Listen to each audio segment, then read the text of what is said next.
qui ne me connaissent pas, donc moi c'est Hélène Singer, je travaille au sein de la direction de l'habitat à la ville de Lille et je copilote la démarche liée au pacte Lille bas carbone avec Marine Laborde qui est à la direction de l'urbanisme. Donc aujourd'hui on est réunis pour l'atelier dédié au raccordement au réseau de chaleur urbain qui s'inscrit donc dans le cadre du pacte Lille bas carbone qui a été signé officiellement le 18 juin, donc il y a 2 semaines de cela, par plus de 100 structures qui représentent à la fois des aménageurs, des bailleurs, des promoteurs, mais aussi des architectes et des bureaux d'études. Donc voilà, ça marque l'aboutissement d'une première étape de co-construction de cette démarche et le lancement de la suite qui correspond à la mise en œuvre des exigences. Donc, comme indiqué dans le pacte, parmi les engagements de la ville de Lille par rapport à cette démarche, la ville souhaite mettre en place plusieurs outils pratiques, notamment un référentiel Lille bas carbone qui va venir préciser les exigences, donc à la fois les exigences socles et avancées, dont une partie est d'ores et déjà disponible en ligne sur la rubrique dédiée sur le site internet. Et également, on souhaite organiser des ateliers d'échange pour venir faire des zooms sur les exigences. Donc, cet atelier aujourd'hui rentre dans ce cadre-là. Et effectivement, on vient faire un zoom sur une des exigences socles, qui est une des exigences dans la priorité énergie et eau, qui est privilégier le raccordement au réseau de chaleur urbain, parce qu'effectivement, c'est un des contextes locaux particuliers. Donc, à Lille et Hélène, on a un réseau de chaleur urbain. Et effectivement, dans le cadre de ce pacte, on encourage et on incite les porteurs de projets à privilégier le raccordement au réseau de chaleur urbain. Et comme vous pouvez le voir juste en dessous, on a aussi une exigence socle qui est de recourir de façon significative à des énergies faiblement carbonées. Donc à la fois les énergies renouvelables ou de récupération, l'électricité, mais aussi on inclut dedans cette question de raccordement au réseau de chaleur. Donc voilà, on ne va pas traiter l'ensemble des énergies renouvelables aujourd'hui, on fait vraiment un focus sur le réseau de chaleur urbain, mais du coup, on traite plus ou moins de deux exigences aujourd'hui à travers cet atelier. Quelques petites règles simples pour cette visio pour que ça se déroule bien. Donc j'invite tout le monde à couper son micro quand il ne parle pas, éventuellement éteindre la caméra pour que tout le monde puisse avoir une visio. Alors du coup, quelqu'un a dû allumer son micro parce que je m'entends en écho. Juste pour dire aussi que du coup, on a prévu des temps de questions-réponses. Donc, gardez vos questions pour ces temps-là. Et on privilégiera les questions à l'oral. Donc, on vous demande juste de lever la main avec l'outil qui va bien tout en haut sur Teams, d'allumer votre caméra au moment où vous avez votre question à poser pour qu'on puisse savoir qui vous êtes et aussi vous présenter rapidement, donc nom, prénom et votre structure pour savoir aussi à qui on répond.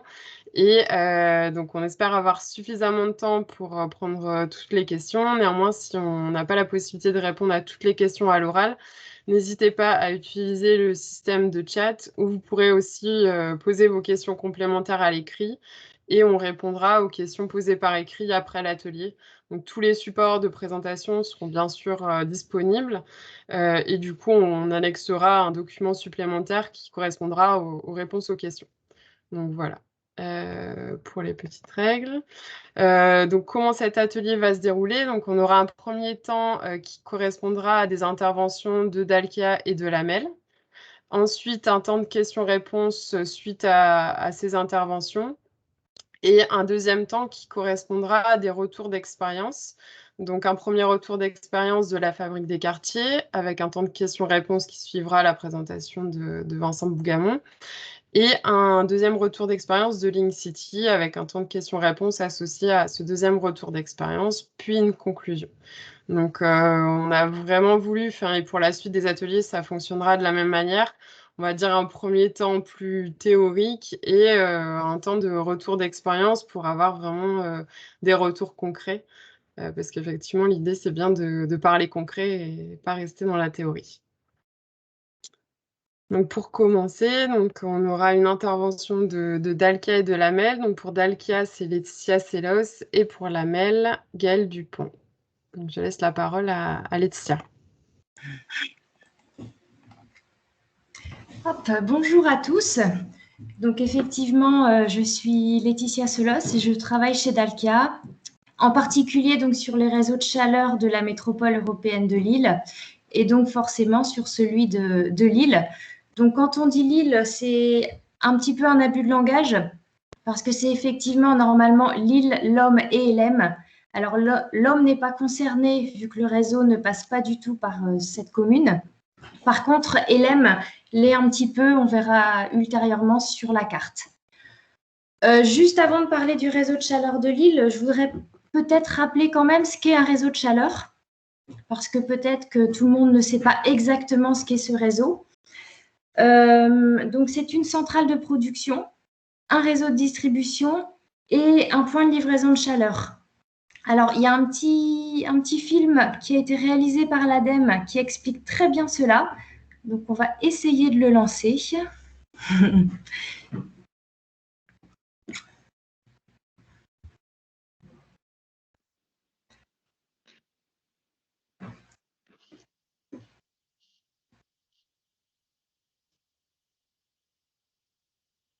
Et si on parlait des réseaux de chaleur? Un réseau de chaleur est un ensemble d'installations composées d'une unité de production de chaleur, ou chaufferie, d'un réseau de canalisation préisolé et d'un lieu de consommation destiné à être chauffé. La chaufferie produit ainsi un fluide sous forme d'eau chaude. Il est également possible de fournir... Alors juste, je le remets en bonne qualité parce qu'on voit pas très bien. Désolée.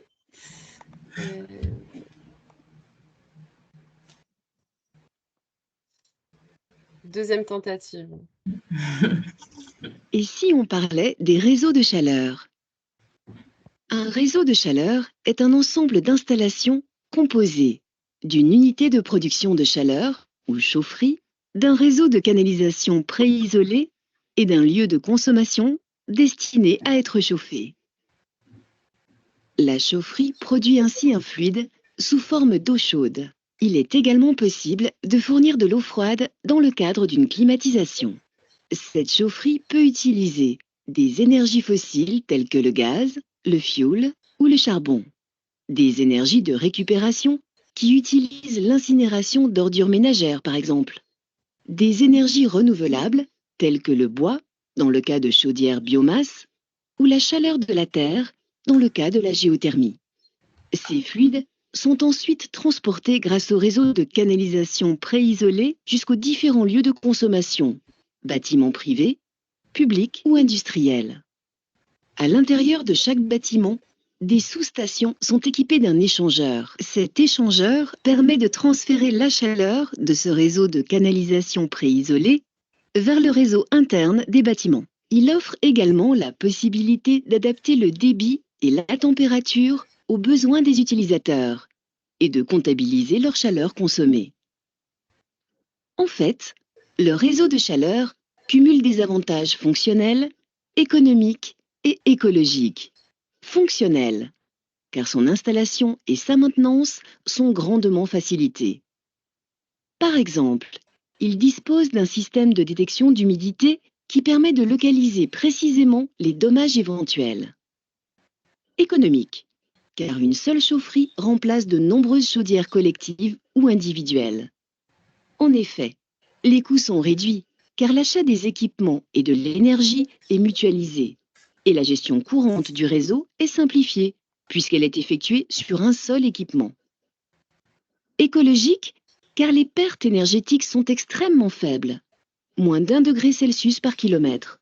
De plus, le réseau est particulièrement adapté à l'utilisation des énergies alternatives, comme les énergies de récupération et les énergies renouvelables. L'incinération des déchets et la combustion du bois, par exemple, sont évidemment plus faciles à mettre en place pour une chaufferie centrale plutôt que pour plusieurs petits équipements individuels ou collectifs. Vous imaginez-vous vraiment transporter votre bois tous les jours jusqu'à votre immeuble ou votre maison?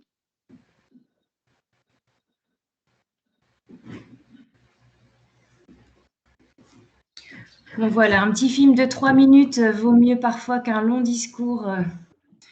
Et donc, c'est un film que vous pouvez retrouver facilement sur Internet. Et dans le compte-rendu, vous aurez également le lien pour le retrouver.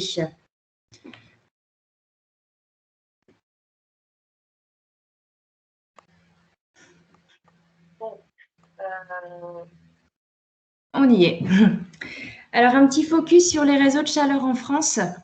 Alors, les réseaux de chaleur aujourd'hui sont assez sollicités avec des mégawattheures livrés aux abonnés qui augmentent. Alors, qui augmentent, mais de façon pas tout à fait proportionnelle au nombre de bâtiments raccordés. On voit effectivement qu'on passe de 24 000 bâtiments raccordés à 40 000 en 2019. Par contre, on se rend compte que les consommations, elles, n'augmentent pas tant que ça. C'est effectivement parce que souvent, avec l'ANRU, par exemple, on détruit des bâtiments fort énergivores et en contrepartie, on raccorde des bâtiments, on va dire, quasi passifs ou qui consomment peu d'énergie. Donc, en fait, effectivement, on raccorde beaucoup de bâtiments, mais le nombre de mégawattheures livrés net augmente un petit peu, mais pas autant que ça. On peut passer.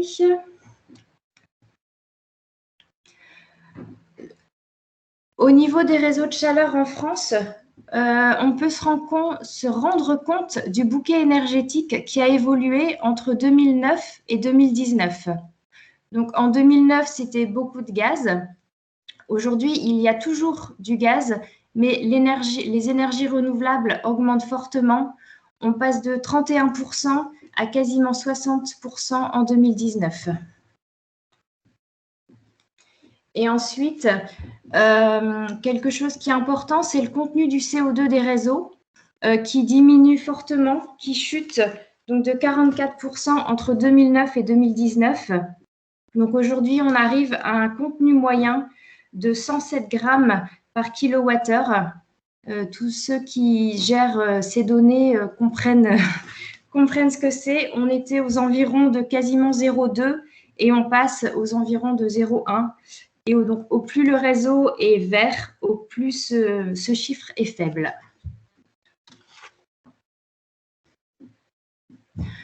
Toute cette évolution au niveau des réseaux continue et même s'accélère. Il y a un groupe de travail ministériel qui a été mis en place depuis 2019 avec la ministre Emmanuelle Wargon qui a lancé un groupe de travail très ambitieux et qui a donné lieu à 25 actions qui ont été publiées à l'automne 2019. C'est pareil, si vous voulez retrouver ces actions, vous les trouvez facilement sur Internet. Alors, j'avais noté quelques actions lancées comme le classement des réseaux, le décret tertiaire ou encore la RE 2020, mais je ne vais pas m'attarder dessus parce que Gaël, derrière, va également en parler. Donc, je vais le laisser en parler.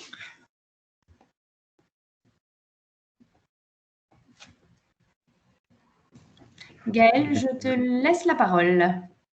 Merci Laetitia, bonjour à toutes et à tous. Merci pour cette présentation. Concernant la métropole, les objectifs métropolitains ont été déterminés en fait et définis suite à un schéma directeur qui a été élaboré en 2018, suite à la prise de compétence de la métropole, puisque auparavant il y avait plusieurs autorités organisatrices de la distribution d'énergie qui possédaient un réseau de chaleur, dont la ville de Lille. Et le transfert de compétences a eu lieu en 2015. L'AMEL donc s'est organisée pour accueillir cette compétence, a élaboré son schéma directeur et a défini différents points de cette stratégie. Bon, là, je reprends effectivement l'état des lieux. Vous voyez là, ces 6 réseaux actuellement. Ce sont des chiffres de 2019 parce que ce sont les seuls actuellement qui soient réellement validés suite au CRAC, au compte rendu d'activités qui ont été réalisés. Donc on a 6 réseaux de chaleur actuellement, c'est 50 000 équivalents logements, plus de 100 km de réseau. une dizaine de centrales de production. Et jusqu'à 2020, on va dire, les chiffres n'ont pas trop changé, on était à une moyenne de 25% d'énergie renouvelable sur l'ensemble du réseau public. En 2021, ça a augmenté un petit peu, justement, grâce à la mise en œuvre du schéma directeur que j'évoquais. On peut passer à la suivante, s'il vous plaît. Voilà, donc une stratégie ambitieuse hein, à l'horizon 2030 et au-delà de 2030, avec l'objectif d'atteindre jusqu'à 70 000 équivalents logements. La mise en place de l'autoroute de la chaleur donc, va nous permettre de développer plus facilement et d'atteindre plus facilement ces chiffres, hein, et aussi d'augmenter le taux d'énergie renouvelable et de récupération pour atteindre à terme 70% du mix énergétique sur l'ensemble de nos réseaux. Et puis bien sûr, ce qui va avec, donc la réduction des émissions de gaz à effet de serre. Il y a 3 études prioritaires qui ont été identifiées sur l'ensemble du territoire. C'est la création une étude pour la création du réseau de Tourcoing. Cette étude est toujours en cours et on devrait délibérer en octobre sur le mode de gestion. Donc c'est plutôt bien parti pour cette création de réseau qui devrait être un réseau moderne, de 4e génération, du moins c'est l'objectif, 4e ou 5e, on verra bien. Des études d'extension aussi à partir du réseau de Lille vers la Madeleine, dans le cadre du renouvellement de contrat qui aura lieu en 2025, et nous travaillons d'ores et déjà sur ce renouvellement avec certainement aussi des améliorations par rapport au contrat actuel qui arrive à son terme hein, au bout de 35 ans. Donc on est sur des périodes quand même assez longues et donc on va profiter de ce renouvellement pour remettre de nouvelles conditions.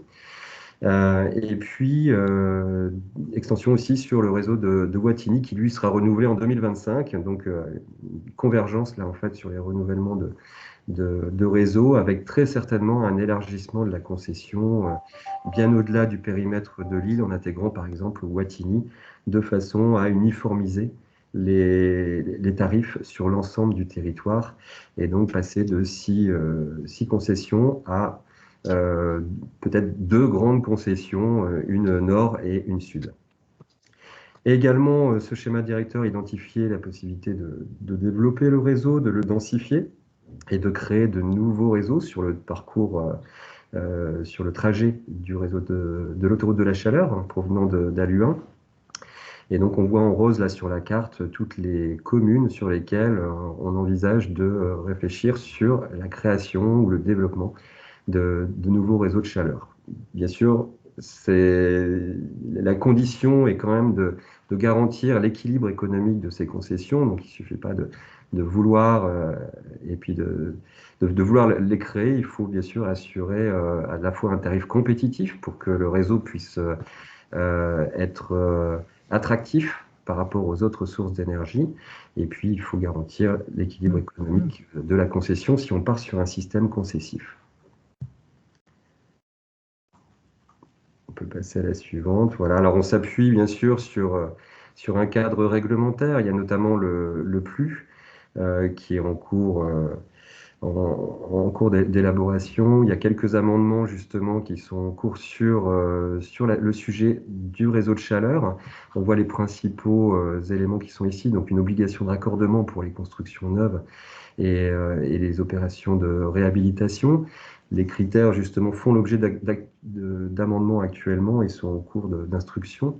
Donc, je ne m'étendrai pas trop sur le sujet pour l'instant.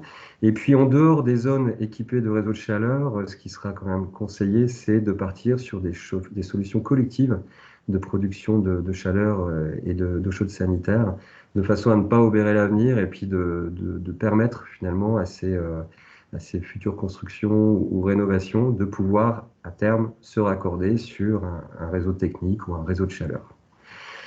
Concernant, alors sur le PLU, effectivement, il y aura obligation de se raccorder sous réserve quand même que le réseau soit classé. Au niveau national, là, il y a des textes réglementaires qui sont en discussion et qui devraient voir le jour en fin d'année 2021. Aujourd'hui, l'obligation de classement s'impose à partir du 1er janvier 2022. Il n'y a pas de report pour l'instant, du moins à ma connaissance. On reste sur cette date-là, mais les textes ne sont toujours pas produits aujourd'hui. Même chose pour la réglementation 2020. On attend aussi beaucoup de ce cadre réglementaire pour finalement favoriser le développement des réseaux vertueux.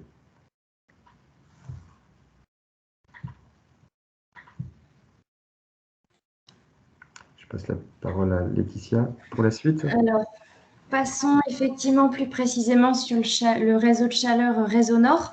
Donc, vous en avez la carte à l'écran. Bon, c'est peut-être pas forcément très visible, mais encore une fois, vous aurez les supports.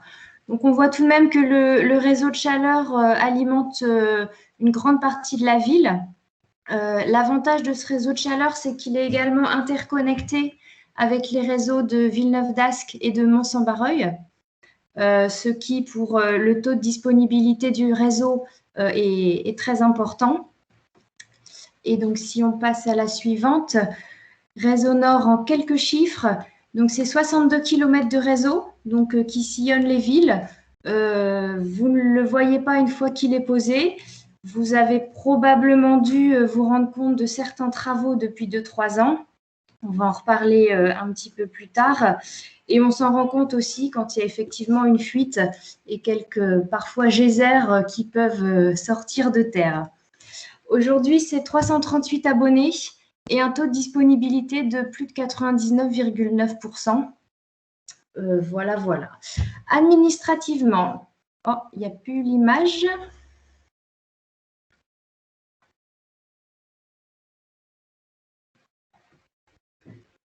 Alors, je pense que du coup, ça avait été enlevé par quelqu'un. Donc, faites juste attention à manipulation. Vas-y, dénonce. Bon, administrativement, donc c'est un service public qui aujourd'hui est porté par la métropole européenne de Lille. Le réseau de chaleur avant était une DSP de la ville de Lille jusque fin 2014 avec la loi MAPTAM. Tous les réseaux sont passés au niveau de la métropole européenne de Lille et donc on a un contrat de délégation de service public, donc aujourd'hui, entre la MEL et Réseau Nord qui est une filiale de Dalkia. Et on a également, avec chaque abonné du réseau, donc 338 abonnés, donc 338 polices d'abonnement, qui permettent de définir le cadre de cet abonnement avec l'engagement économique, les prix forcément, l'engagement de disponibilité et la puissance souscrite. Et ce qu'on appelle les unités de répartition forfaitaire, c'est en fait quelque chose qui va permettre de déterminer l'abonnement de chacun. Effectivement, un petit bâtiment n'aura pas le même abonnement que, par exemple, le bâtiment de la mairie, qui est assez important.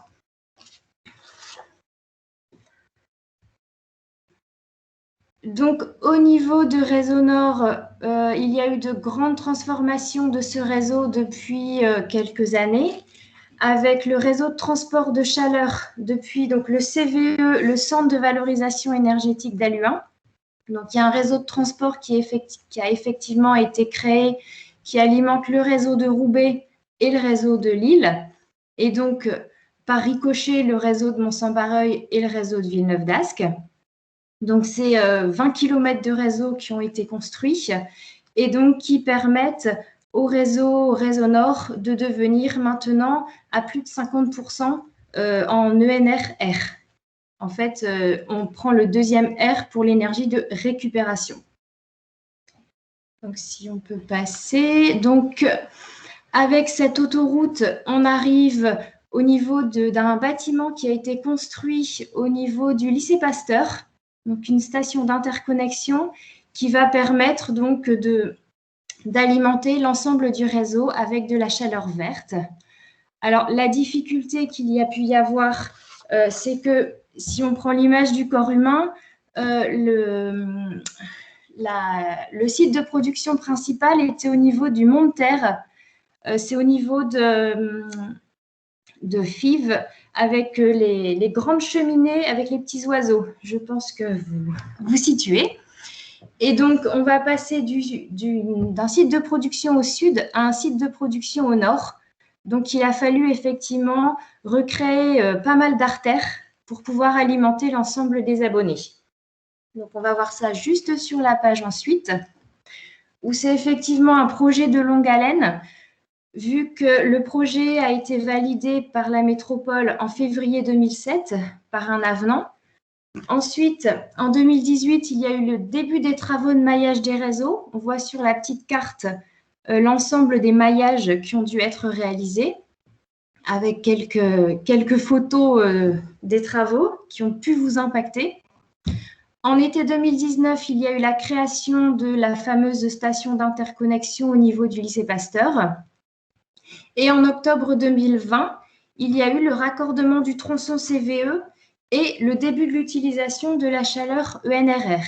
Alors, au début, la globalité du réseau devait être avec de l'énergie du centre de valorisation énergétique dès octobre 2020. À cause de la crise sanitaire, la décision a été prise de couper en deux le projet, de passer la moitié du réseau dès octobre 2020 et la deuxième partie du réseau passera là après cet été. Les derniers travaux sont en cours. On a juste voulu éviter que certains abonnés ne soient pas alimentés l'hiver dernier, n'étant pas sûrs du contexte. Et donc en 2021, on a la prévision d'une mixité pour réseau nord de 60% de NRR. Alors, on se rend compte qu'aujourd'hui, du moins pour 2020, la part du gaz est de quasiment 60% sur le réseau. Et à terme, donc c'est-à-dire 2022 en année complète, on sera en chaleur CVE à 61%, donc un réseau qui devient effectivement à plus de 50% vert. Donc, cela permet une amélioration de la qualité de l'air. Cela permet également un basculement à plus de 50% de NRR du réseau de Villeneuve-d'Ascq, qui n'était pas encore, lui, non plus à plus de 50%. Et donc, ça permet également une forte diminution des émissions de CO2, qu'on va voir juste sur la diapo d'après. Parce qu'on va passer effectivement de 80 000 tonnes de CO2 par an à 25 000 tonnes. Alors, ce qui fait à peu près l'équivalent de 45 000 voitures retirées de la circulation au niveau de la métropole. Et ensuite, au niveau du coefficient de CO2, on va passer à un coefficient à aujourd'hui de 0,260 à un coefficient qui sera inférieur à 0,1. Alors, ce que je mets en dessous n'est plus tout à fait vrai. Ça permet pour les bâtiments anciens de gagner 1 à 2 niveaux selon le niveau de performance énergétique du bâtiment. Avec les évolutions des DPE et de la RE 2020, voilà, c'est en cours d'évolution, mais globalement, voilà, les quantités de CO2 diminuent. Alors, la question, pourquoi se raccorder à un réseau de chaleur? En général, on se raccorde à la place du gaz. Bon, il y a quelques exemples encore de raccordement à la place du fioul. On vient d'en voir 2 ou 3 exemples. Mais en général, c'est le gaz qui est remplacé. Le gaz qui est une énergie carbonée à prix très fluctuant. Alors, on a vu que l'année dernière, le gaz était très, très, très, très peu cher et que là, il est en train d'augmenter sérieusement. Donc, cette énergie qui est 100% fossile, qui est fortement émettrice de gaz à effet de serre, permet d'être remplacée par l'énergie du réseau de chaleur. L'avantage aussi du réseau de chaleur, c'est que comme il est à plus de 50% d'énergie verte, le taux de TVA sur l'ensemble de la facture sera à 5,5%. Avantage donc non négligeable. Et ensuite, j'avais inscrit tout ce qui était évolution de la TICGN. Bon, à aujourd'hui, cette TICGN est gelée à 8,43 € hors taxe par mégawattheure. Je ne connais pas l'avenir et je ne peux pas vous dire si cette taxe va rester à ce prix-là, va augmenter ou pas. Mais voilà, la TICGN n'est pas prise en compte dans le réseau de chaleur, ou du moins l'évolution n'est pas prise en compte, ce qui est aussi un autre avantage. Alors, pourquoi se raccorder également au réseau de chaleur? Alors, tous ces avantages ne sont pas valables pour chacun des dossiers, parce que chaque dossier est différent, on le verra par la suite. Mais bon, on peut les passer un par un. Donc, le taux d'ENR à 60%, celui-là, il est effectivement valable pour tous. Le mix énergétique diversifié donc, permet un coût beaucoup plus stable qui ne dépend pas totalement du gaz. C'est ce qu'on venait de voir juste avant, avec une fiscalité incitative à 5,5% pour les abonnés. On peut également dire que ce sont des énergies locales qui créent des emplois non délocalisables. C'est également une alimentation en chaleur fiable grâce à un réseau sécurisé. Vous imaginez qu'il y a une panne quelque part, on est obligé de réparer rapidement parce qu'on a un ensemble d'abonnés derrière. Et si la réparation n'est pas possible, d'autres moyens seront trouvés, comme une location de chaudière ou peu importe le moyen, mais cette alimentation de chaleur peut être considérée comme fiable. Les installations sont simples, robustes et surtout non soumises à la réglementation ICPE. Et enfin, la maintenance de la production de chaleur est externalisée au niveau de tout ce qui est moyens de production. Effectivement, les techniciens vont venir en sous-station pour s'occuper de l'échangeur, mais c'est quelque chose, il n'y a pas de gaz, c'est uniquement de l'eau chaude. Donc, au niveau dangerosité, c'est beaucoup moins important que du gaz.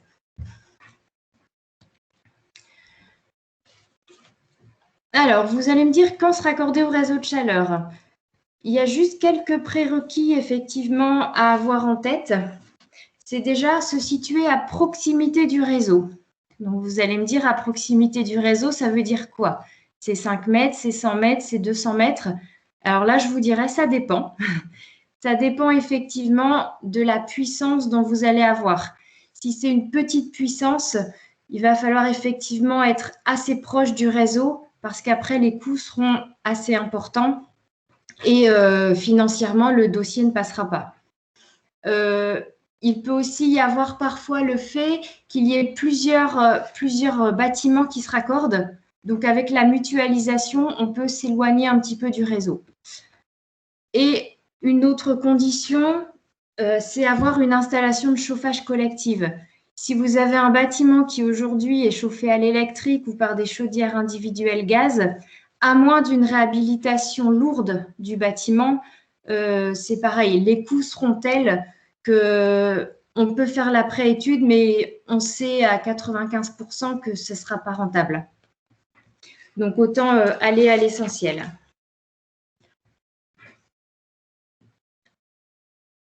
Alors, juste une petite précision au niveau de la facture, parce qu'on a souvent la question, une fois que le bâtiment est raccordé, il y a 3 termes au niveau de la facture. Donc, on voit le type qui est l'énergie ou le service. Donc, l'énergie, on va avoir le R1 énergie et le R1 CO2. Ça, ce sont des éléments proportionnels au nombre de mégawattheures, donc à la consommation réelle du site. Donc ça, il y a un compteur dans chaque sous-station et à partir de ce compteur, la facture sera établie. Et ensuite, on a ce qu'on appelle un R2 qui est l'abonnement qui, sur le réseau de Lille, sera en fonction du nombre d'unités de répartition forfaitaire. Et cet élément est calculé en fonction de la puissance et de la consommation dont le bâtiment a besoin. Donc ça, à chaque fois, quand vous avez les informations de puissance et de consommation, c'est une formule qu'on peut vous transmettre, mais c'est aussi un calcul qu'on peut vous faire et on peut vous faire des simulations justement de coûts. Donc sur Réseau Nord, aussi bien le R1 qui est en fonction du nombre de mégawattheures que le R2 qui est l'abonnement ont une TVA à 5,5%. Ça, c'est assez récent. C'est depuis le mois de mars 2021. Parce qu'avant, effectivement, donc, comme on le disait, le réseau n'était pas à plus de 50% ENR. Donc, le R1, donc, en fonction du nombre de mégawattheures, était encore à TVA complète, 20%. Et il est passé donc, au mois de mars à 5,5%.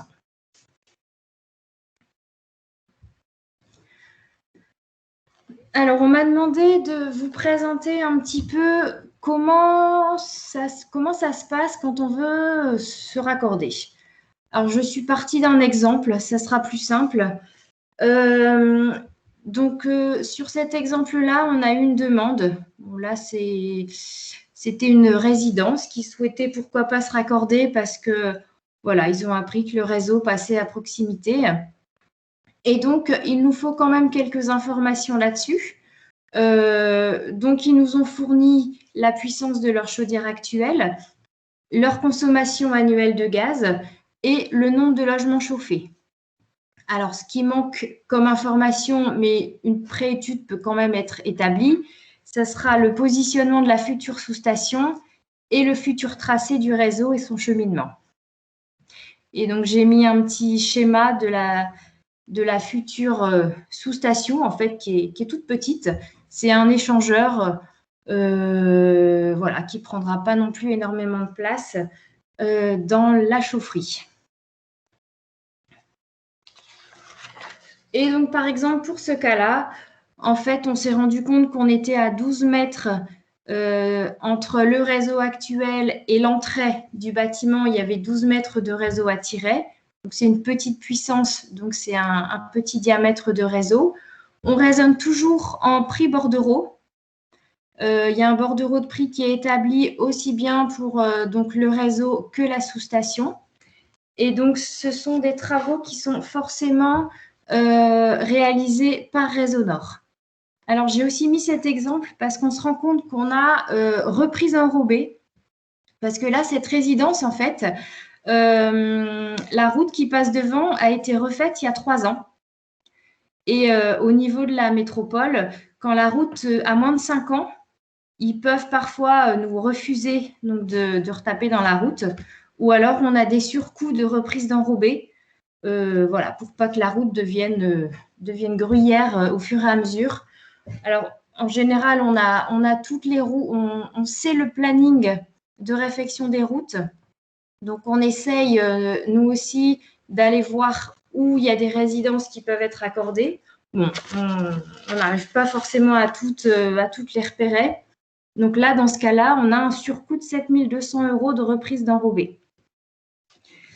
Là où on doit aussi faire attention, c'est que parfois, on a des travaux complémentaires qui doivent être effectués. Donc, cela, pas forcément par Réseau Nord. Hein. C'est par exemple, s'il n'y a pas du tout de place en chaufferie, on est obligé de retirer la chaudière pour mettre l'échangeur à sa place.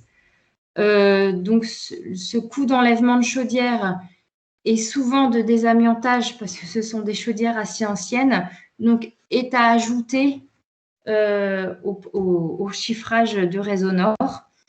On préconise effectivement également, par exemple, la mise en place d'un pot à bout ou d'un adoucisseur, ou voilà, en fonction de chaque cas, on vous fait des préconisations qui ne sont pas des préconisations Réseau Nord, mais qui sont des préconisations pour faire fonctionner correctement la future sous-station.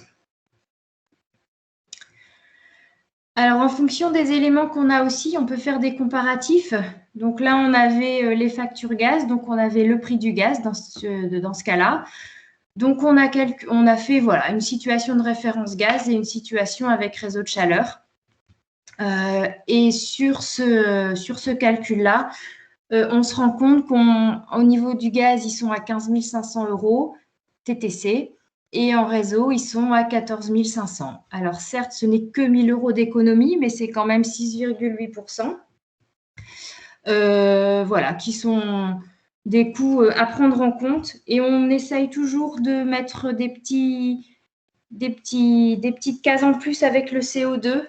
Alors, aujourd'hui, le CO2 n'est pas forcément pris en compte dans les calculs de prix. mais de plus en plus, ce CO2 va être taxé. Voilà. Donc, on met, là, on va passer de 51 à 18 tonnes de CO2 par an. Et on essaye toujours de mettre un équivalent voiture parce que c'est un petit peu plus concret.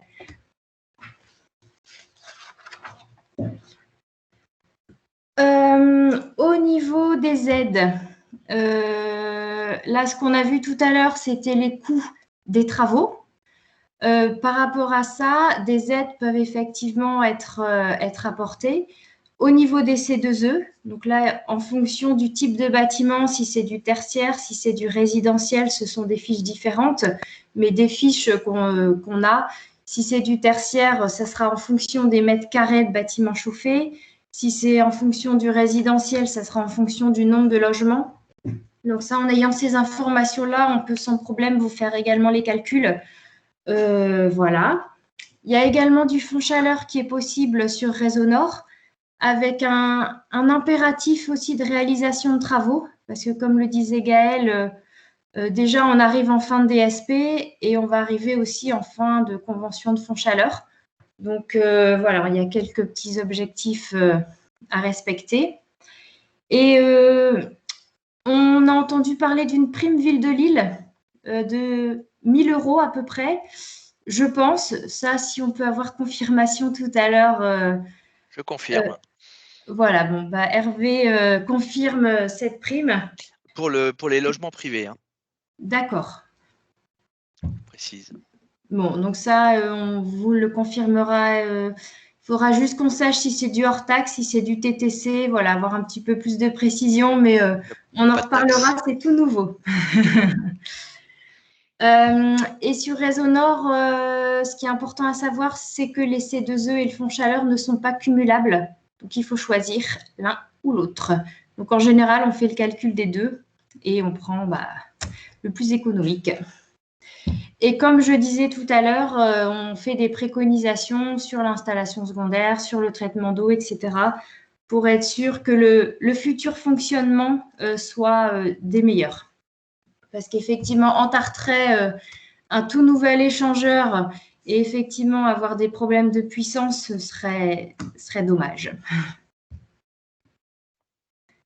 Juste tant qu'on parle des aides financières, je crois qu'il y a Christophe Roger de l'ADEME qui participe à l'atelier. Donc, s'il souhaite intervenir pour parler rapidement du fonds chaleur, c'est le moment idéal. Oui, bonjour à tous. Vous m'entendez bien?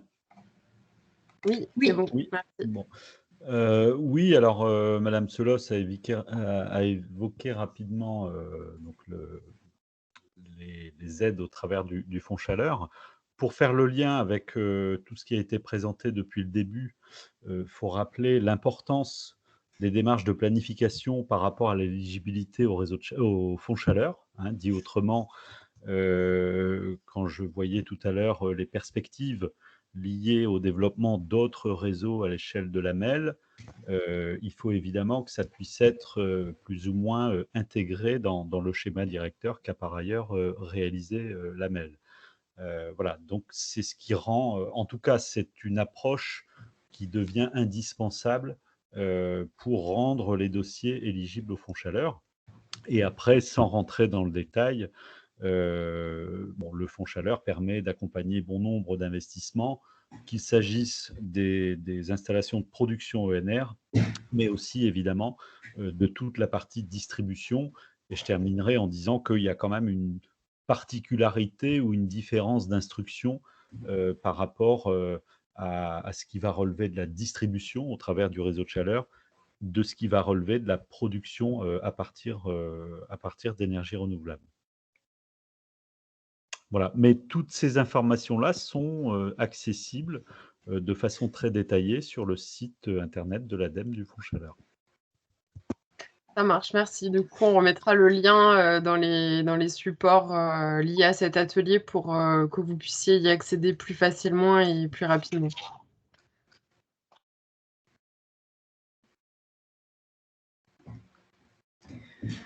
Bon, et donc ça faisait un petit peu office de conclusion. On rappelle que la mixité énergétique donc, de Réseau Nord va atteindre plus de 60% de NRR dès octobre 2021. Que la carte du réseau de chaleur est à votre disposition pour justement voir si le bâtiment ciblé est proche ou pas du réseau. N'hésitez surtout pas à demander une préétude. Donc, j'ai mis mon contact juste en dessous. Bon, entre guillemets, en regardant un petit peu les prérequis, si c'est une maison individuelle, par exemple, on sait que la puissance, ce sera trop faible. Donc, on ne va pas non plus partir sur beaucoup de préétudes. Mais parfois, mieux vaut en faire une ou deux en trop, se rendre compte qu'il y a peut-être une accumulation de bâtiments sur une zone pour pouvoir faire une extension peut-être un peu plus importante. Donc, on est là pour vous aider à faire toutes ces préétudes et à vous accompagner là-dessus. Merci Laetitia. Du coup, quand Laetitia parlait de conclusion, ce n'est pas la conclusion de l'atelier, mais plutôt Oui, la bien sûr. conclusion de l'intervention d'Alka. Juste préciser que du coup, la carte du réseau de chaleur est téléchargeable sur la rubrique du pacte Lille bas carbone qui est sur le site internet de la ville. Donc, on en reparlera à la fin, mais du coup, vous pourrez y accéder aussi facilement. Et Gaëlle souhaitait présenter aussi quelques outils avant qu'on passe à un temps de questions-réponses sur cette première partie. Donc Gaëlle, je te laisse la parole. Merci Hélène. Oui, genre, très rapidement, en quelques outils, donc des guides déjà élaborés par l'ADEME ou l'Amorce ou les deux conjointement. Un outil également pour le calcul, le paramétrage, comment dire, une calculette qui permet de comparer les différentes sources de chauffage, modes de chauffage, pour voir quel serait le plus intéressant en fonction du projet. Donc c'est un outil assez intéressant là qui a été fait, qui est assez complet. Bon, c'est assez technique aussi. Et ensuite, voilà, la procédure Amorce qui est compatible avec les outils SIG, notamment QGIS, et là qui permet de dimensionner son réseau et de voir un petit peu les linéaires et de déterminer après ça des coûts et donc de faire déjà une préétude de faisabilité. Avec l'ensemble de ces outils-là, il y a déjà possibilité de voir un peu l'intérêt économique, technique, environnemental d'un projet. Merci du coup Gaëlle et Laetitia pour vos interventions. Donc on passe à un temps de questions-réponses sur ces premières interventions. Donc on se laisse une vingtaine de minutes avant de passer au retour d'expérience de la Fabrique des quartiers et de Link City. Donc j'ai vu qu'il y avait des personnes qui avaient posé des questions dans le chat. Donc je vous invite à les poser par oral. Parce qu'effectivement, on a le temps de ces questions-réponses. Et donc, levez votre main si vous souhaitez intervenir. Donc, Renaud Derrien, première question. Alors, bonjour à tout le monde. Donc, je me présente, je m'appelle Renaud Derrien. Donc, je suis dans un bureau d'études environnement qui s'appelle AltoStep, où j'interviens sur quelques opérations lilloises dans le cadre de la métropole et en tant que AMO développement durable. Et moi, j'avais deux questions, notamment pour Dalkia, donc pour Nan Solos. La première, c'était dans les études environnementales. Est-ce que on peut utiliser dès maintenant, notamment pour le calcul BBCA, les chiffres d'émissions de carbone qui sont plus de 0,260 kg par kWh, mais il me semble inférieur à 0,100 kg par kWh. Parce que c'est vrai que ça a un impact du coup sur l'aspect environnement. Ça, c'était la première question. Et la deuxième question, c'était aussi avoir le point de vue et l'expérience de Alka sur les sujets des boucles d'eau tempérées, notamment à énergie géothermique, les BTEG, où on voit que c'est un sujet quand même qui monte de plus en plus, notamment sur les quartiers, les futurs quartiers où il y a des fortes performances énergétiques des bâtiments neufs. Du coup, il y a quand même, on revient en régime de basse température. Et on voit que, notamment, s'il y a une mixité des besoins avec notamment quelques besoins de rafraîchissement. Ça peut être une solution très intéressante, couplée en appoint à un réseau de chaleur, par exemple, aussi pour qu'il garde sa place, même si ça pose de nombreuses difficultés, questions, notamment en termes de planning, de phasage et aussi de manière de faire. On a un retour d'expérience à Paris avec ces PCU où on voit que ça a encore un peu du mal à prendre et la question aussi interface réseau de chaleur à point et boucle d'eau tempérée. Donc voilà, c'était plutôt une question ouverte à ce sens, plutôt à la direction de Dalkia. Je trouvais ça intéressant d'avoir ce retour d'expérience s'il existe. Alors, je vais effectivement commencer par la première par rapport au taux de CO2 utilisable. Alors, on a eu plusieurs fois la question. Alors, je pense que c'est en fonction du label énergétique que vous voulez atteindre que c'est utilisable ou pas. Certains ont pu utiliser le 0,100 sans souci pour calculer leur label. J'ai un autre abonné là qui doit se raccorder qui a beaucoup de difficultés là-dessus. Et on est en train justement d'essayer de trouver une solution. Alors peut-être via le titre 5, peut-être, voilà, on est en train de creuser. Alors c'est un peu une réponse de Normand, mais certains ont pu utiliser les nouveaux chiffres en utilisant les documents officiels d'avenant à la DSP, etc. D'autres ont du mal. Je ne sais pas vous dire pourquoi. Et pour la deuxième question, c'est effectivement un sujet qu'on a commencé à creuser il y a quelques années maintenant. On voulait utiliser tout cela par rapport, enfin, au niveau de la future ZAC Saint-Sauveur. Voilà, le projet avec la SPL Euralil était bien entamé là-dessus, avec de la vente et de l'achat de chaleur avec de la basse température. Bon, cette ZAC aujourd'hui, on ne sait pas trop où on va, mais en tout cas, oui, ce sont des choses auxquelles on réfléchit. Et effectivement, tout ce qui est basse température et achat-vente d'énergie, je pense que c'est l'avenir, oui. Je ne sais pas si j'ai répondu complètement à votre question. Ah, si, merci beaucoup. Ouais. Voilà. Après, de toute manière, on pourra éventuellement compléter les réponses aux questions dans le document qui sera réalisé après l'atelier. Oui. Donc Vincent, tu avais une question? Vincent Bougamont. Oui, bonjour, moi je suis pas sur Teams. Bonjour à vous tous. Oui, enfin moi je l'ai posé sur le chat. Hein. Est-ce que le tarif qui a été annoncé, il est modulable ou certains termes de ce tarif sont-ils modulables, par exemple s'adressant à des populations.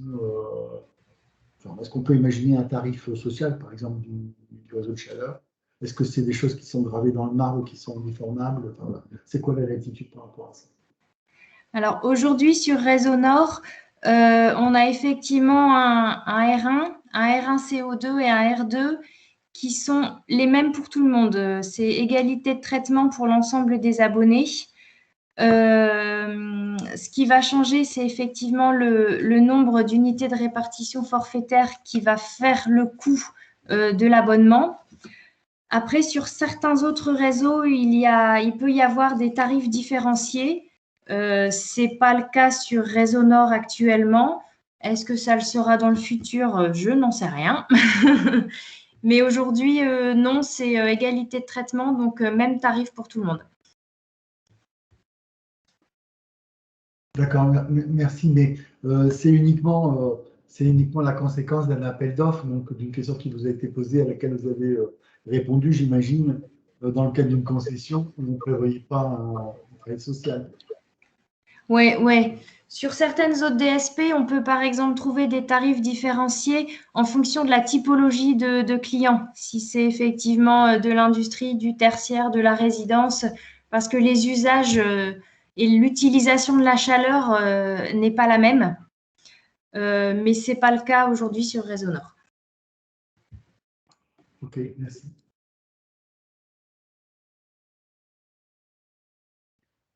Alors, personne d'autre n'a levé la main, je pense, mais il y avait d'autres questions sur le chat. Alors, je les reprends. Est-ce que l'étude d'opportunité de raccordement, qui l'a fait et qui la finance? Est-ce que c'est gratuit? Est-ce que ça a un coût? Et si oui, qui la finance? Alors, l'opportunité de raccordement, nous, on peut repérer des opportunités et aller effectivement vers les clients et proposer. On peut aussi venir vers nous en nous demandant effectivement une préétude. Après, qui la paye, on en a parlé juste avant. Il y a effectivement le bordereau de prix qui existe, qu'on utilise par rapport à la réalité des coûts, en fait. Et ces coûts seront diminués à partir soit des C2E, soit du fonds chaleur, plus de la prime Ville de Lille.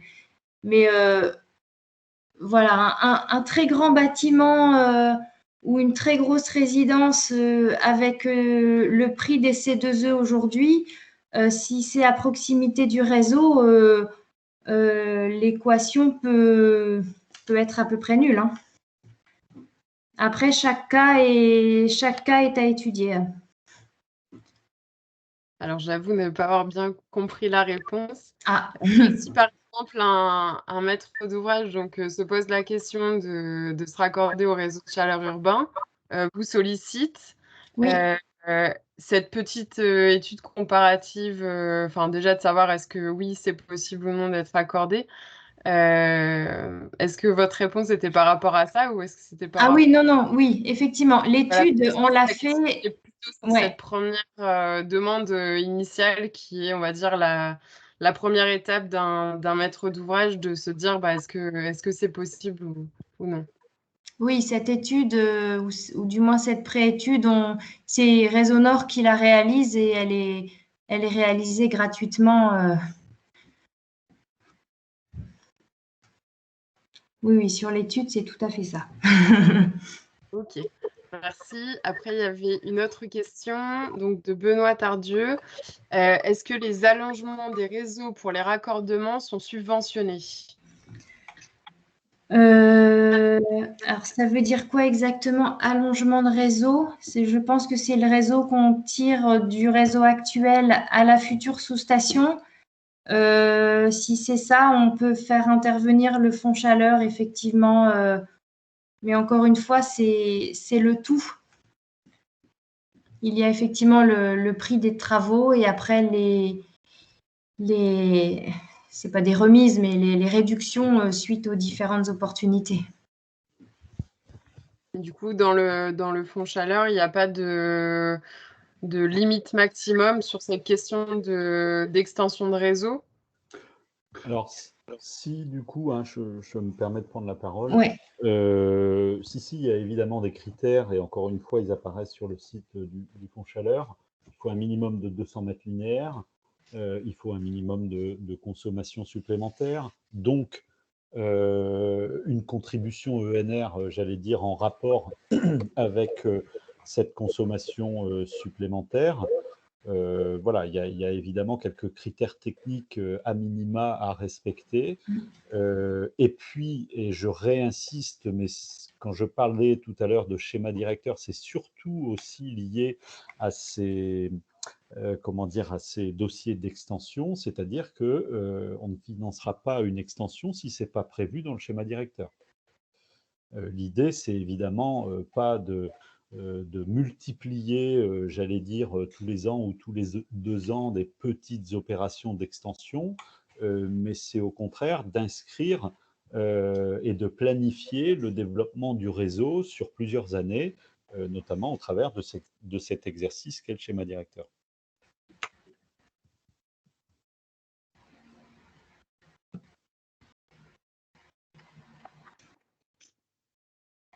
Alors, Je peux reprendre ma question.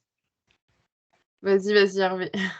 Oui, donc c'était parce que j'ai des collègues du réseau Amélio, la maison de l'habitat durable, qui écoutent et qui, dans le cadre de copropriété, dans la rénovation des immeubles en copro, on s'est posé la question que souvent c'est pas forcément toujours des très gros immeubles hein, par rapport aux bailleurs sociaux, que si on n'a pas l'atteinte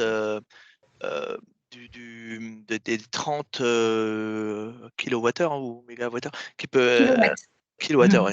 Est-ce qu'il y a possibilité, comment on peut lier, peut-être lien avec les voisins, les immeubles voisins pour des groupements et qui peut faire ce travail de sollicitation de voisins pour essayer de. Surtout que là, sur les deux situations qu'on avait étudiées, c'était assez loin, c'était une centaine de mètres du réseau principal. Bon, voilà, mais je ne sais pas s'il y a des groupements.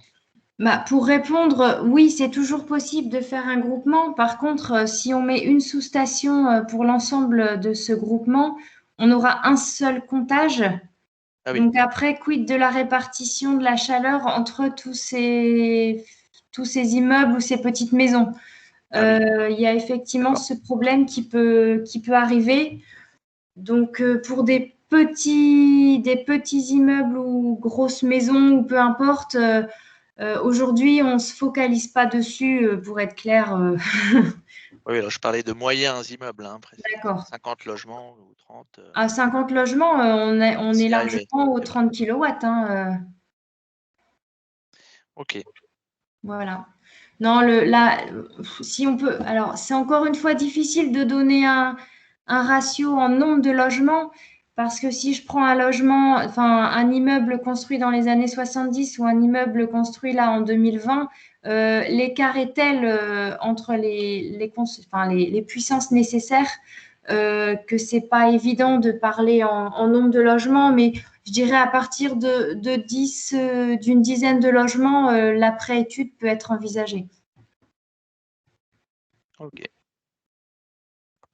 C'est surtout aussi dans le cadre de nos vieux bâtiments du Lille où ils vont pas pouvoir faire d'ITE, voilà, avec les conditions d'urbanisme, et donc ils vont quand même être consommateurs d'énergie. Et donc c'est peut-être d'autant plus intéressant. Oui, tout à fait. Pour le coup, c'était des changements de chaudière au fioul. Alors, ok. Et moi, j'avais une petite question. Je voulais savoir si la sous-station, au niveau de l'espace que ça peut prendre, est-ce que ça correspond à peu près à l'espace occupé par une chaudière ou c'est plus imposant? Enfin, c'est même moins important. En fait, un échangeur, je dirais la sous-station complète, une place de parking, c'est largement suffisant. Si je peux, voilà, donner un peu un exemple de place. D'accord. Après, encore une fois, tout dépend de la puissance nécessaire. Si c'est un gros bâtiment où on met 2 échangeurs pour sécuriser, etc., il faudra un petit peu de place. Mais globalement, pour une sous-station classique, une place de parking, c'est largement bien. Ok, merci. J'invite du coup Grégoire Déton à poser ça ou ses questions à l'oral, si possible. Oui, vous m'entendez? Oui, c'est bon. Ok. Bon, déjà, première chose, super, vraiment. Enfin, moi, je travaille pour l'Université catholique de Lille. On a énormément de bâtiments qui sont raccordés au réseau de chaleur urbain et on continue à en raccorder en ce moment. Et donc, c'est une super évolution parce que pour notre démarche de réduction carbone, c'est vraiment super. Moi, la question que je me posais, c'est quelle évolution on peut attendre dans les années à venir en fonction voilà, j'ai l'impression que de plus en plus de clients vont apparaître, qu'il y aura de plus en plus d'abonnés. Influence sur le mix énergétique. Est-ce que pour répondre à cette demande croissante, on va avoir une part du gaz qui risque d'augmenter, ou est-ce que le CVE, dans son dimensionnement, peut réussir à répondre à une demande croissante et jusqu'à quelle mesure? Alors ça, c'est effectivement une question qu'on s'est posée.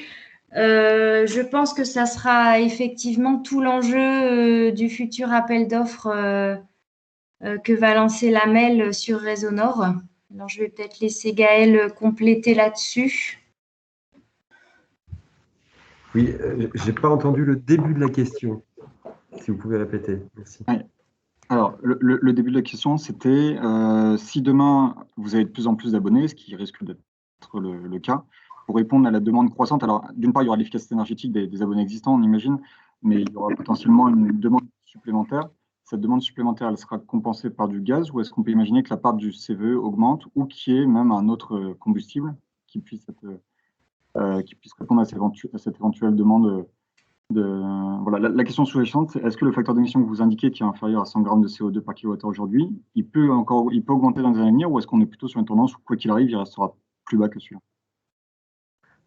Difficile effectivement à dire. Ce qui est certain, et Laetitia l'a évoqué tout à l'heure, on a une baisse des consommations qui est compensée, et ça doit être compensé par des nouveaux abonnés.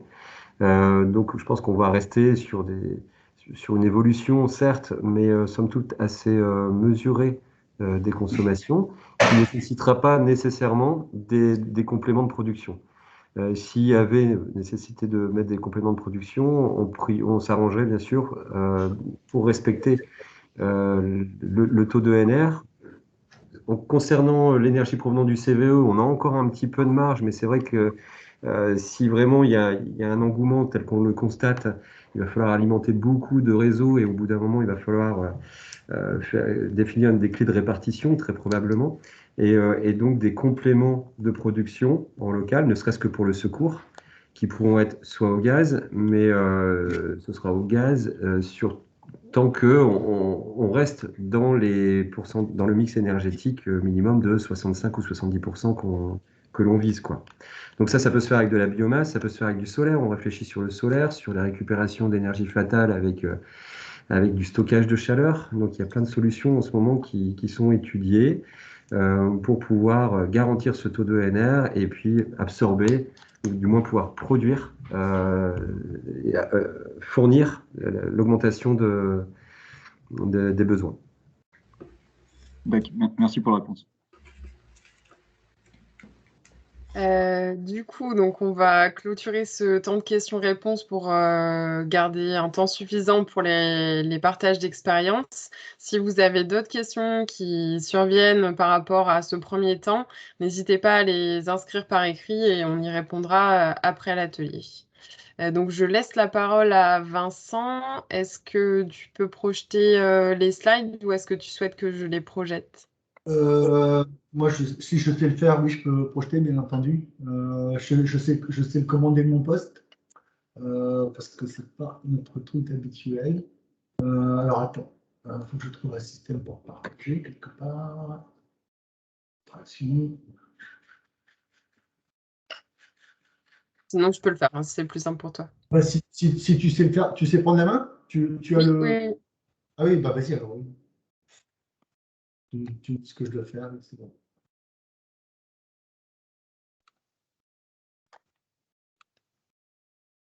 Ok, parfait. Rebonjour à vous tous. Je vais essayer d'être très bref parce que c'est des expériences qui sont très modestes et très embryonnaires. Mais moi, ce qui m'intéressait, c'était plutôt de poser des questions qu'on se pose nous-mêmes dans le cadre des programmes qui vont se développer sur l'île, dans le cadre du NPNRU et sur Roubaix aussi, parce que les mêmes questions vont se poser. Je ne reviens pas sur la fabrique, mais notre boulot, c'est bien le quartier d'habitat ancien, dégradé. Donc, la question qu'on se pose par rapport au chauffage urbain et par rapport à notre objet social, hein, la requalification, la revitalisation des quartiers d'habitat anciens dégradés, c'est comment on passe des autoroutes de la chaleur qui sont en train de distribuer des aéroports internationaux à de la distribution de particuliers chez eux. Et donc, ça fait le lien avec ce qui a été dit juste avant. On a deux retours d'expérience. Un, c'est Vian qui existe, qui était une première tentative, et puis l'autre qui était un essai infructueux sur Roubaix. L'îlot Boris Vian, c'était une opération qu'on a développée il y a maintenant, qui a été livrée il y a 4 ou 5 ans, à Fives, en fait, pour la situer entre la rue de Lannoy et la rue Pierre-le-Grand, à la hauteur de la salle des fêtes de Fives, pour vous situer un peu, sur une ancienne friche. Là, tu peux avancer. Et on voit les petits points qui sont autour. Alors là, c'est une opération de renouvellement urbain, il y a 180 logements, mais les petits points autour, c'est toutes les petites maisons sur lesquelles on est intervenu en accompagnement, dans le diffus. On peut passer ça peut-être. Merci. Alors voilà le site. Hein. Je ne sais pas si on voit quand je bouge ma petite flèche. Non, on ne voit pas du coup.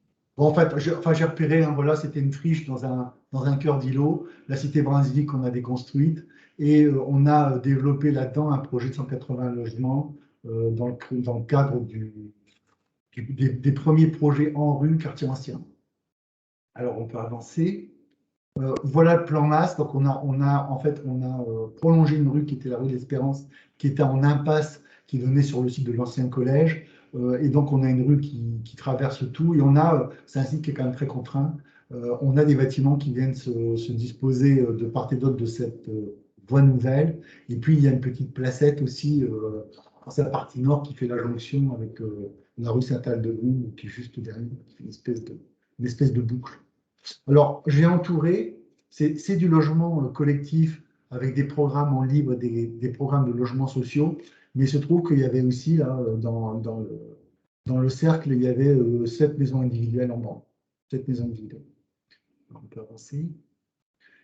Alors, on a eu beaucoup de mal, mais on a réussi à développer dans un deuxième temps, on pensait que c'était perdu, mais finalement, on a réussi à prolonger le réseau, à prolonger les boucles existantes qui traversent tout le site, parce qu'il y avait un intérêt pour la ville à les desservir d'autres équipements d'importance. Je pense notamment à la salle des fêtes, mais il y a le collège Boris Vian qui est sur la rue Pierre-le-Grand. Il y avait pas mal de choses qui justifiaient à un moment une extension de réseau, mais c'est nous, en tant qu'aménageurs, qui avons pris en charge une part du surcoût. Je pense qu'on a pris 50% des surcoûts pour pouvoir prolonger le réseau et distribuer de part et d'autre, avec 3 sous-stations, les logements qu'on construisait. Enfin, c'était Pierre et Territoire qui a construit les logements. Nous, on a fait des espaces publics.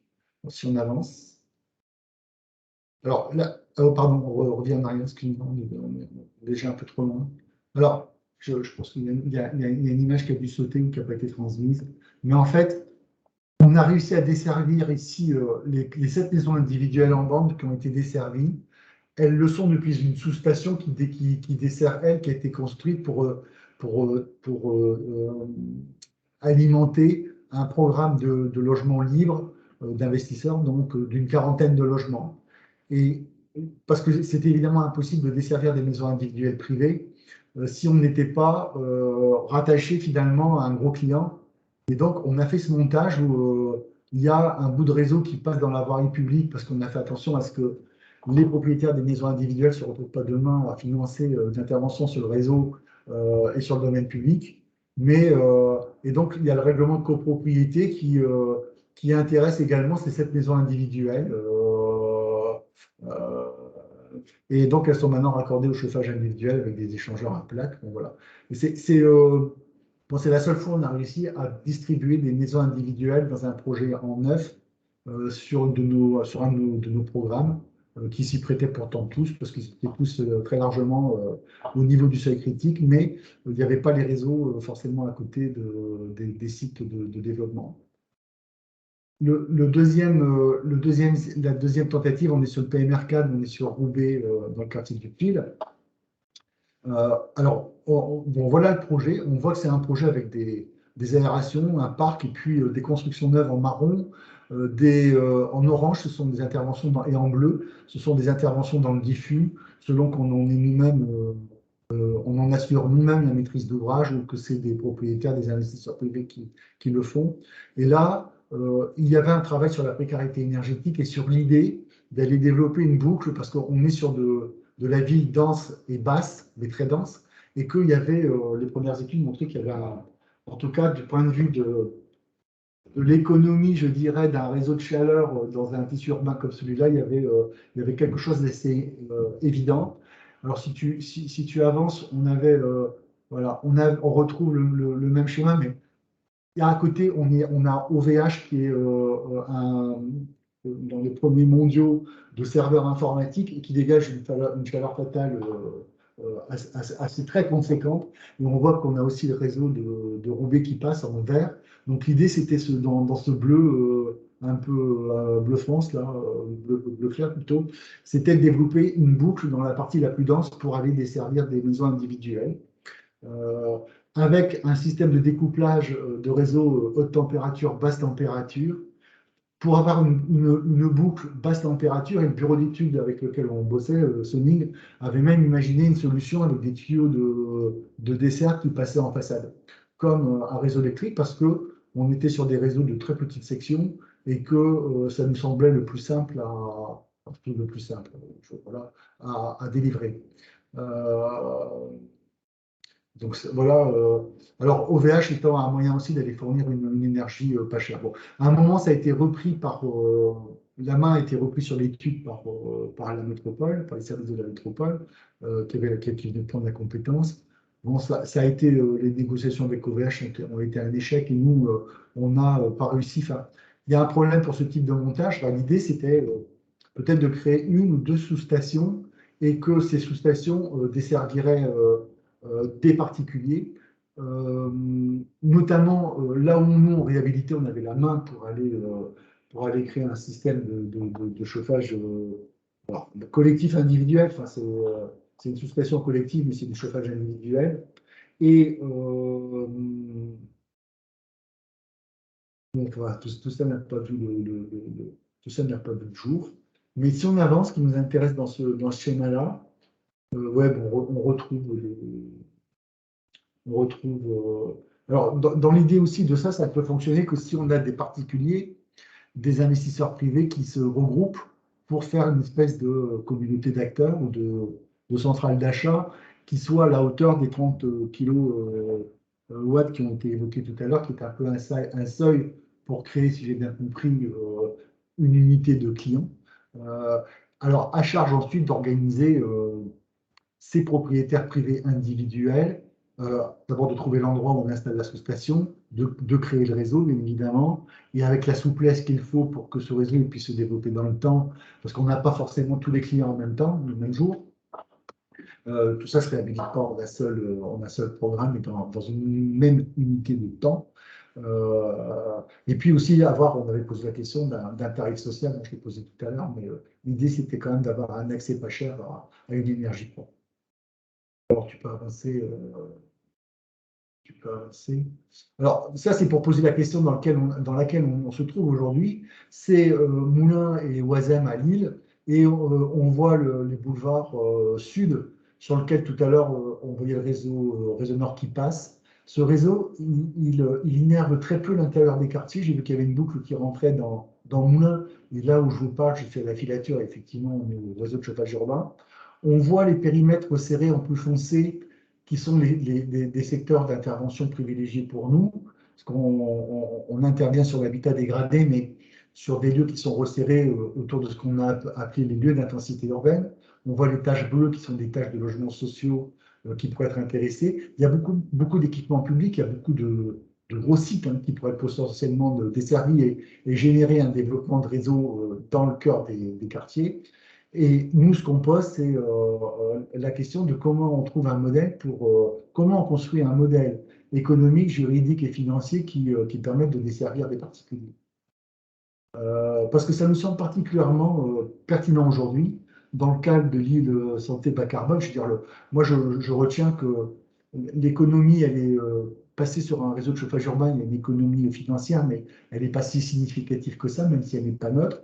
Par contre, aujourd'hui, avec l'évolution des coûts des carburants fossiles, il est bien possible que ce modèle-là permette de garder un prix qui évolue raisonnablement dans le temps. Donc ça, c'est important. Et puis surtout, ce que je retiens, c'est qu'il y a un volet sur lequel on ne s'est pas intéressé beaucoup aujourd'hui. Nous, on s'est intéressé sur la question de la précarité énergétique, donc de l'étiquette C sur les kilowattheures. Mais on voit bien qu'aujourd'hui, avec les enjeux de la ville bas carbone, l'enjeu, c'est l'autre étiquette dont on s'est un peu moins préoccupé. Et là, on voit que le gap, il est très, très significatif dans les chiffres que vous avez montrés tout à l'heure. Ça nous intéresse beaucoup. Enfin, la dernière image, bon, voilà, ça, c'était les enjeux c'est là-dedans qu'on se situe, évidemment, on est signateur de la charte. Et on voit bien que... alors, nous, on a, dans le contrat qu'on a négocié, on a des études qui sont programmées pour étudier le développement d'un modèle test. On est aussi avec l'opération Habité 2030, l'association dont on est membre fondateur et adhérent, et sur une expérimentation de ce modèle Habité 2030 sur une quinzaine de maisons sur les périmètres que vous avez vus tout à l'heure. Et on est en même temps on va intervenir sur l'espace public, on va requalifier des espaces publics, donc on va pouvoir faire des tranchées et passer des tuyaux. Et donc, on est intéressé, alors si pas à rentrer dans l'étude technique, parce qu'il y a des gens qui sont là, dans les gens que j'entends, évidemment, des gens qui sont très spécialisés, bien plus que nous, mais on entendait bien évidemment mobiliser des expertises extérieures. Mais nous, ce qui nous intéresse, c'est de construire le modèle humain et social, quoi. C'est-à-dire le modèle, comment on mobilise des communautés d'acteurs pour rendre possible justement la distribution de particuliers, l'accès de particuliers à un réseau de chauffage urbain. Pour terminer vraiment en 2 mots, pourquoi ça me semble essentiel? C'est parce que si on regarde finalement ce qui a fait bouger l'habitat ancien au cours de ces dernières décennies, c'est toujours les réseaux. C'est le raccordement à l'eau potable c'est le raccordement aux eaux usées, au réseau d'égout, c'est les raccordements évidemment plus récemment au réseau de télécommunications, c'est le raccordement à l'électricité, c'est le raccordement au gaz qui ont provoqué des transformations majeures et des gains de qualité dans les logements. Et je pense que cette question des réseaux et des réseaux d'énergie aujourd'hui, ça peut être un levier fantastique de transformation de cet habitat privé. Et ça, au moment où la question qui est posée, c'est celle de la massification de l'intervention sur ce parc. Voilà. J'en ai fini. Merci Vincent. Du coup, il y a aussi des questions éventuelles posées à Dalkia par la même occasion.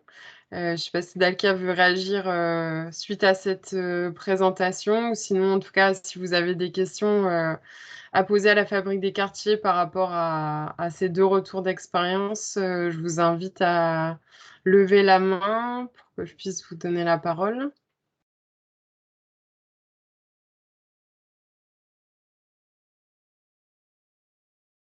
Alors, soit tout le monde s'est endormi, ou regarde ses mails. J'ai assommé tout le monde. Non, je pense pas.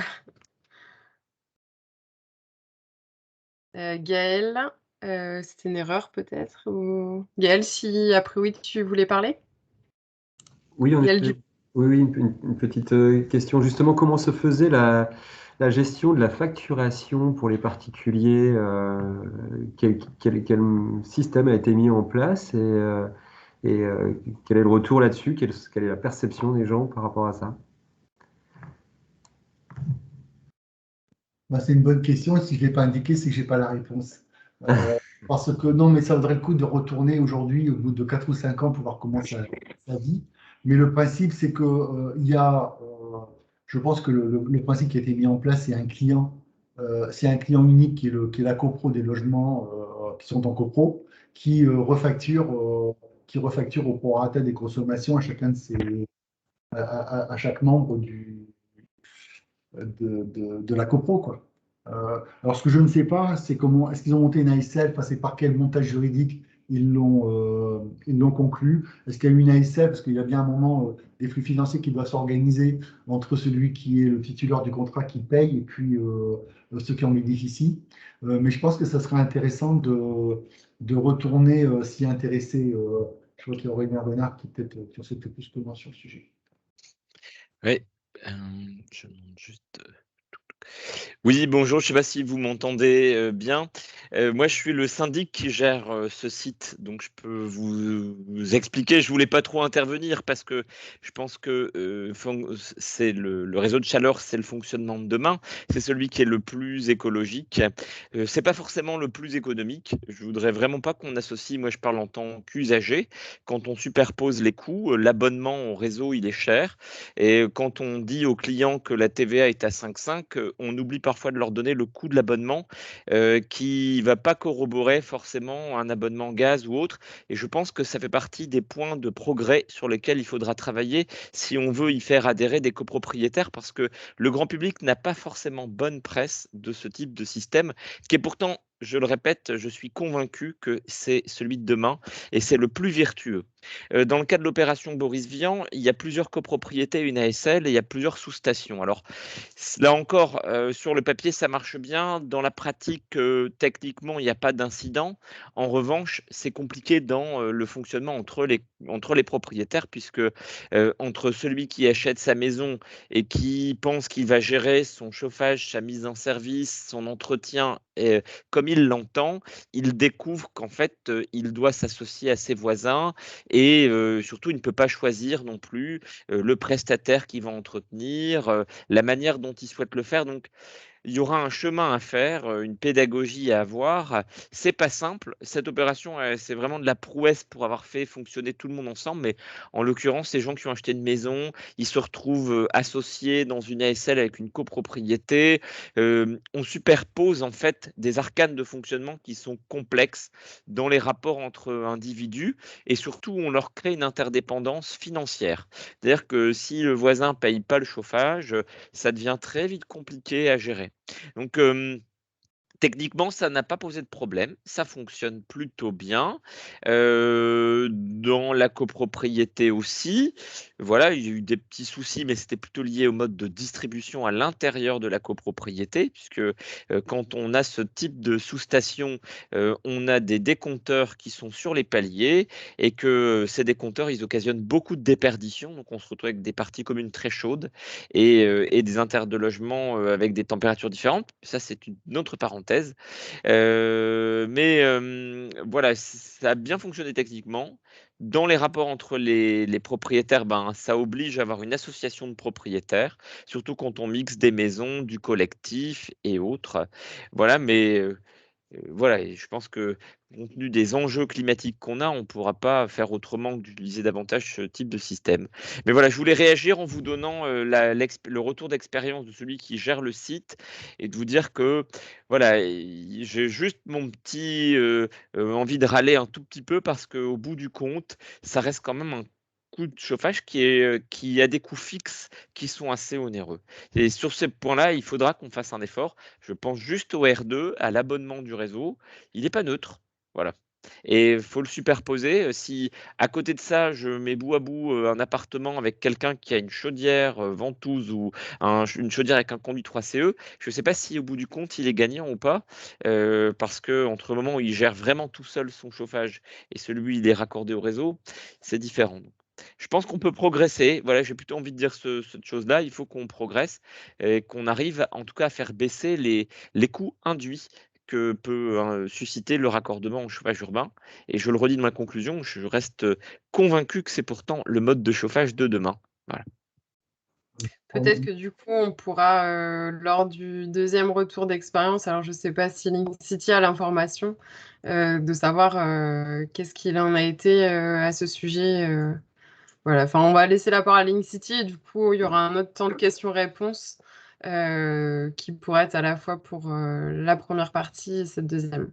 Donc, je vous laisse la parole. Alors, je vais reprojeter le PowerPoint. Je peux projeter peut-être, Hélène? Je vais peut-être me prendre la main comme ça, je pourrais passer les slides à ma convenance. Ça marche. On va faire ça comme ça. Hop. Voilà, ça s'affiche bien? Oui, parfait. Parfait. Donc, bonjour à tous, Sophie Duquesne. Donc, je travaille chez Link City, où je suis directrice adjointe développement.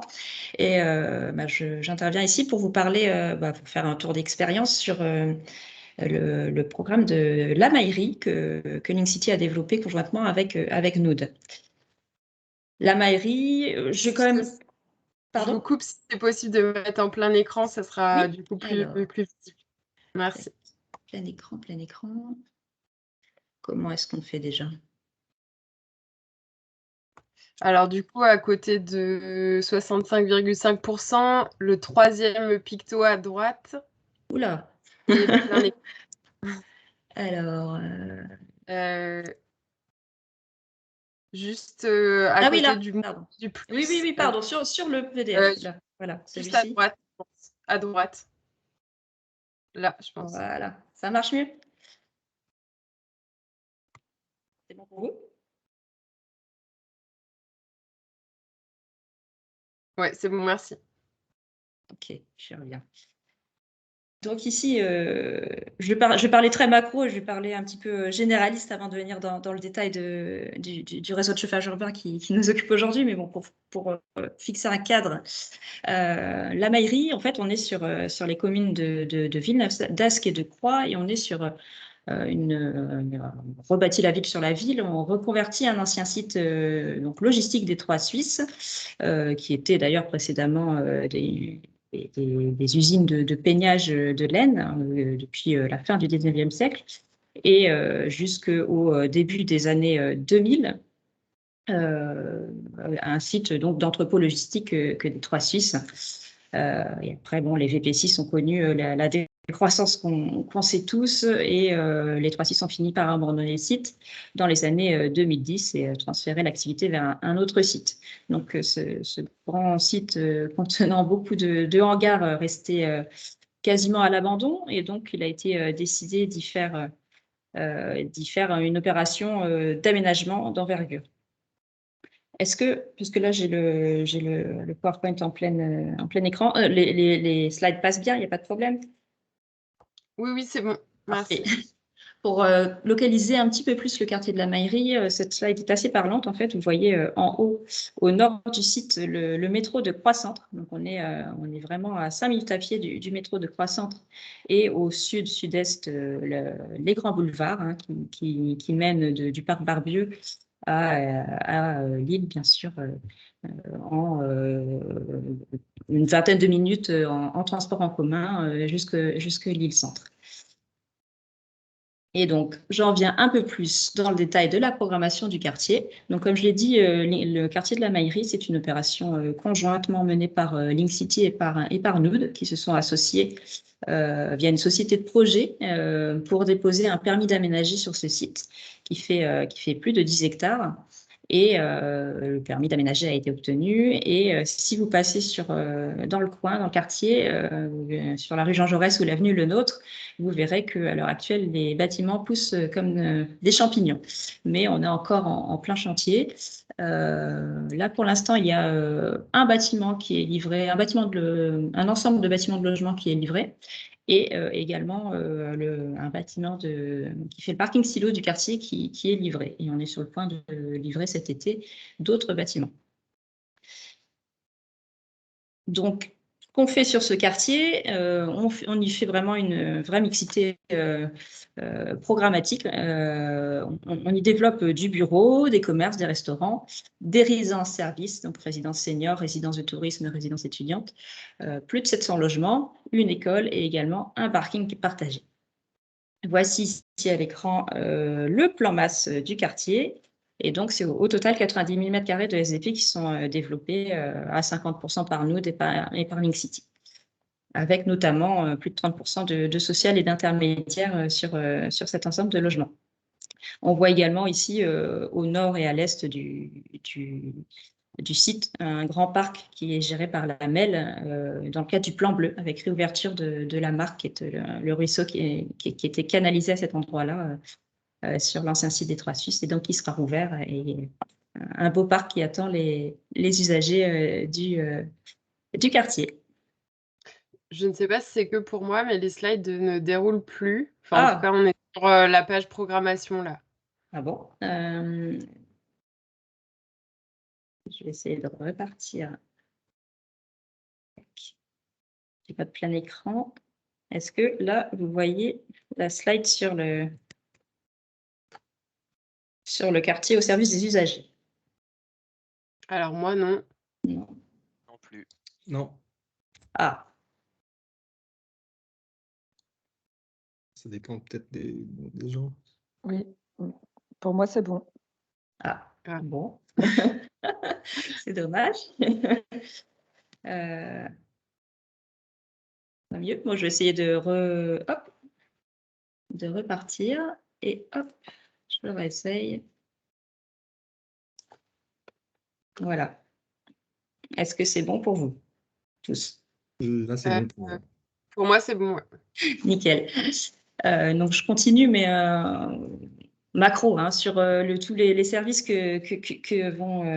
dont vont bénéficier les usagers du quartier, que ce soit les habitants ou bien sûr les travailleurs ou les usagers des commerces. Mais on a une école qui vient s'implanter sur le site, qui est en fait le déplacement d'une école de la ville de Villeneuve-d'Ascq, l'école Jean Jaurès, et qui est largement agrandie. Donc, une école primaire et maternelle sur le site. On est également sur un quartier qui se veut écoquartier, donc un quartier qui est majoritairement piéton, Je le disais tout à l'heure, un grand bâtiment qui s'est transformé en parking silo dans un des anciens entrepôts des Trois Suisses qui a été conservé, et avec un principe de foisonnement des places en fonction des usages, donc entre logement et bureau. On n'a pas les mêmes heures d'utilisation, et donc un foisonnement des places. Et donc, ce qui nous permet, sur le site de 10 hectares, d'avoir une seule voie circulée, et tout le reste étant piétonnier. Ce grand bâtiment accueille également une mixité d'usages, puisque au rez-de-chaussée, qui fait plus de 5000 m², on a un grand rez-de-chaussée commercial, avec notamment des halles gourmandes qui viennent s'implanter ici, et une toiture aménagée, accessible, sur lesquelles on pourra bientôt, très bientôt, je pense fin d'année, aller boire une bière, puisqu'il y a un brasseur qui vient s'installer également sur le quartier, qui viendra vendre ses bières sur la toiture du parking silo, donc un super rooftop qui nous attend. Je l'ai dit tout à l'heure, Lamel, qui remet en eau la marque et qui s'occupe de la création de tout ce parc public qui va saturer notre quartier. Donc là, pareil, un parc donc, public, hein, et dont pourront bénéficier bien sûr les futurs habitants, mais également les habitants, les riverains. On a également une labellisation biodiversité à l'échelle du quartier qui valorise bien sûr la mise en place de la biodiversité, puisque c'est une chance. On est sur une friche industrielle qu'on vient quelque peu renaturer, puisqu'on a au final 27% d'espace en pleine terre, donc que ce soit jardin suspendu ou pleine terre. Et également, on a une maison de santé qui vient s'implanter sur notre site, et une conciergerie multifonction et une salle polyvalente qui viendront égayer la vie du quartier. Et là, j'en viens, et j'espère que la slide passe bien, au raccord au réseau de chauffage urbain de ce quartier de la Maillerie. En fait, la genèse de l'idée de venir mettre un chauffage collectif sur le quartier, elle s'est inspirée de ce qui se passait anciennement sur le site des Trois Suisses. Et vous voyez à l'écran, enfin je l'espère, cette magnifique chaufferie qui était présente sur le site, et qui en fait alimentait les anciens bâtiments des Trois Suisses, de même que d'autres bâtiments des Trois Suisses qui sont à proximité du site, mais qui n'ont pas été concernés par cette opération d'aménagement. En fait, on le voit sur la photo de droite, c'est une chaufferie qui devait fonctionner initialement aux hydrocarbures, puisqu'on voyait les cuves sur cette photo aérienne, qui finalement ont été démantelées dans un premier temps, puisque la chaudière, dans un second temps, fonctionnait au gaz. Et donc, on s'était dit, puisque anciennement le système était un chauffage collectif, pourquoi pas conserver ce bâtiment et le réutiliser. Alors, du gaz, il n'y avait peut-être pas forcément un intérêt d'utiliser des énergies fossiles comme ça. Donc, on a imaginé dans un premier temps de transformer cette chaufferie en chaufferie à bois, mais s'est posé d'autres problématiques que sont l'approvisionnement en granulés de bois, en fait, le stockage de ces granulés de bois, puisque ça prend des volumes considérables, si bien sûr on vient alimenter 700 logements, et également en fait la gestion des prix unitaires de ces fournitures, dont on n'était pas maître forcément, et d'imposer un système de chauffage à tout ce quartier sans être maître des coûts qu'il y a derrière, ça posait quelques difficultés. Donc, bon, on n'a pas eu des conclusions positives sur cette première option.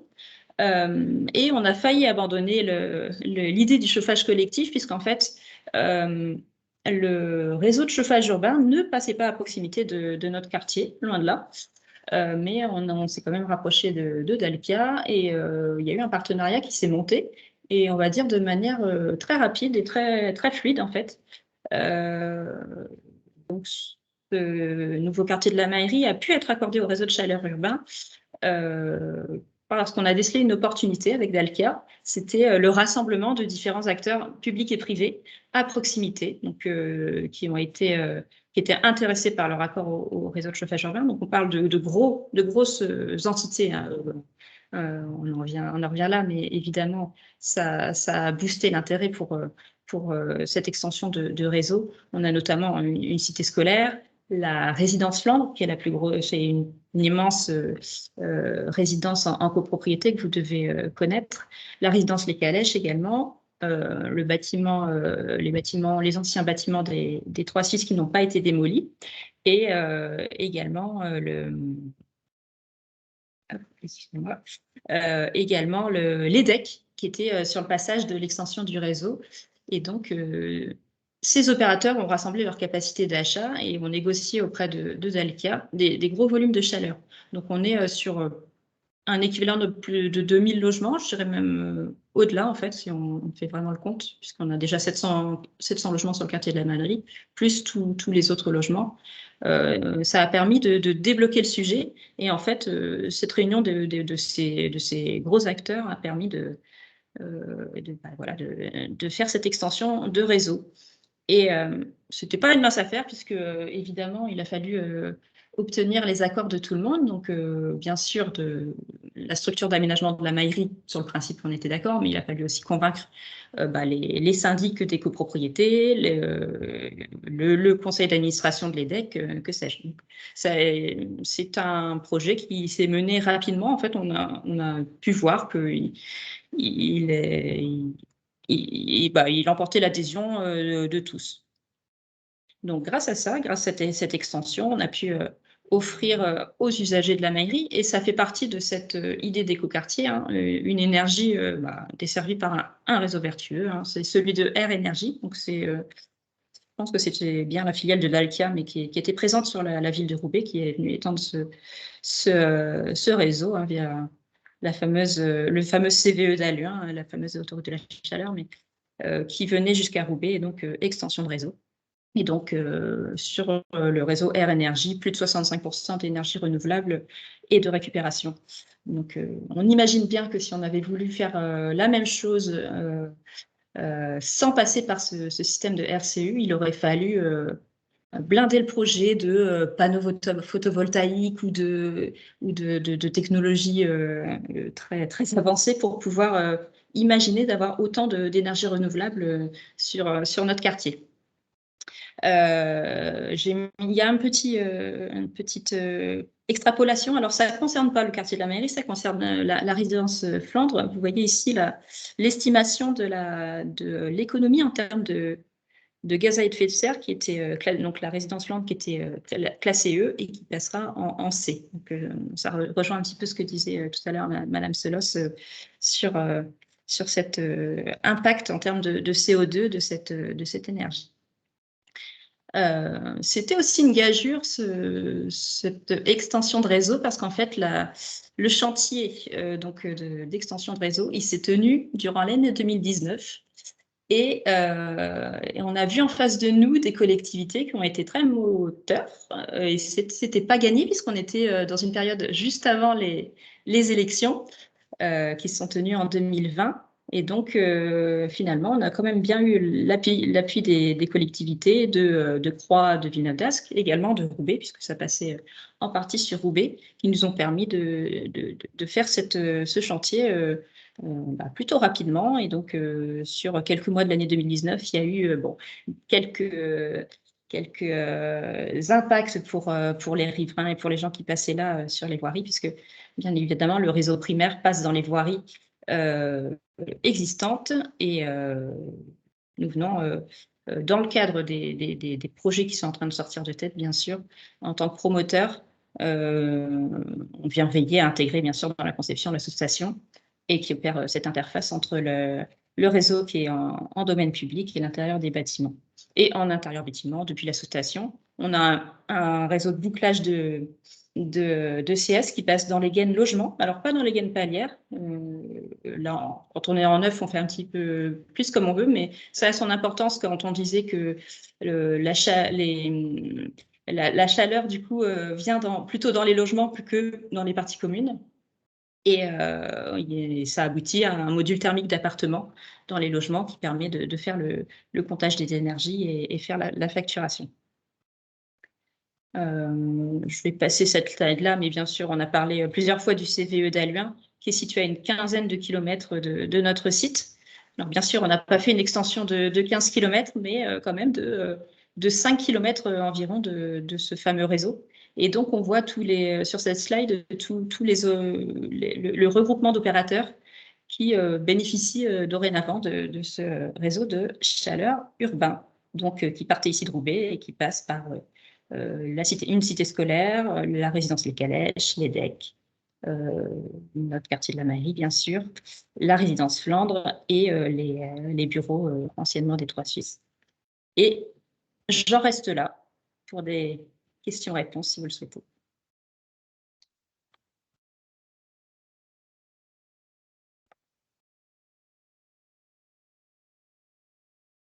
Alors, est-ce que quelqu'un a des questions pour Link City ou des réactions aussi suite aux échanges qui ont eu lieu avant la présentation de Link City?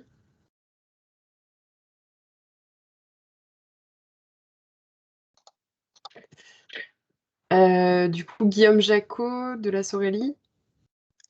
Oui, bonjour. Vous venez de dire Guillaume Jacot de Sorélie. Je suis chargé d'opération sur la phase 2 du projet FIFCAI, pour lequel on évidemment s'inscrit dans la démarche d'extension du réseau. Et on est à peu près à la même échelle de taille d'opération que la mairie. Est-ce que dans l'extension de réseau que vous avez faite, tout ce qui passe tous les réseaux qui sont avant les sous-stations doivent obligatoirement passer en domaine public, ou est-ce que vous avez dû rétrocéder des voiries liées au fait qu'il y avait des réseaux publics qui passaient en dessous? Enfin, comment ça a fonctionné au sein des îlots de logement? Est-ce que vous avez dû faire des plans de sous-stations, ou est-ce que vous avez pu passer le réseau en domaine public? Effectivement, on a, avec Dalkia, on a imaginé passer sur les voiries qui, de toute façon, seront rétrocédées. Elles ne le sont pas encore à l'heure actuelle. On attend de finir le quartier. Mais oui, évidemment, oui, effectivement, on est passé pour le réseau primaire dans un domaine public ou futur domaine public, effectivement. Le réseau privatif étant vraiment à la limite du bâtiment à partir de la sous-station. D'accord, mais donc ça veut dire que vous avez bien une sous-station par bâtiment ou par copropriété. Oui. Vous n'avez pas une seule sous-station pour l'ensemble du projet, quoi. Ah non, effectivement, une par bâtiment, oui. D'accord, merci. Du coup, Renaud Derrien, je ne sais pas si c'était une main levée qui restait de tout à l'heure ou s'il y avait une nouvelle question. Non, c'était une autre. C'était 2 autres petites questions, mais c'est surtout pour le projet de Boris Vian qui m'intéressait bien. J'avais deux questions à ce sujet.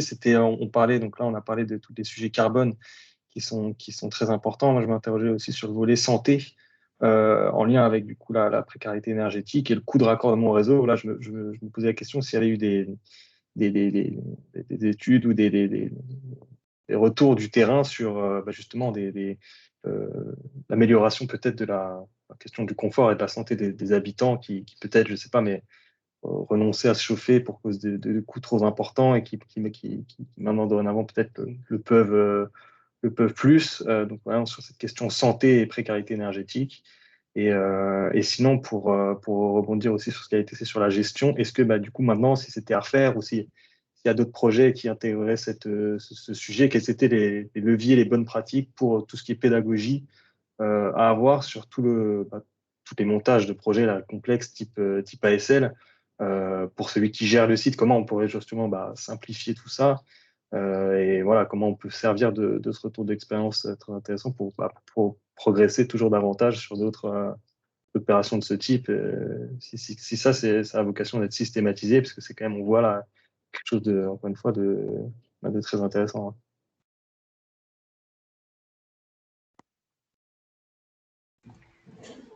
Par rapport à la deuxième question, la première, je vais laisser Vincent répondre s'il a une réponse.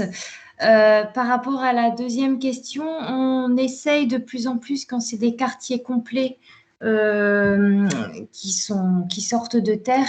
Je prends exemple de la pépinière sur l'île, derrière le cimetière. Là, on a travaillé avec la SPL Euralille, qui est également un aménageur. Et on a validé en fait conjointement une convention où on a fait tous les travaux de positionnement de réseau avant les constructions. Bon, il faut effectivement que le projet soit assez avancé. Et après, il y avait plus ou moins des frais de raccordement induits en fonction des puissances et des consommations demandées par les bâtiments. Mais ça permet effectivement de pouvoir anticiper un tas de choses, de pouvoir passer des réseaux avant que les runes soient faites. Voilà, des conventions peuvent être validées. On a fait la même chose sur la ZAC Valenciennes. C'est une convention qui date maintenant de 2014 et on continue tout doucement à raccorder les bâtiments qui arrivent aujourd'hui en 2021. Donc, on voit vraiment que c'est des projets sur du long terme et en se mettant d'accord dès le départ, tout est ouvert et il y a beaucoup de possibilités pour également réduire les coûts parce que tout est anticipé.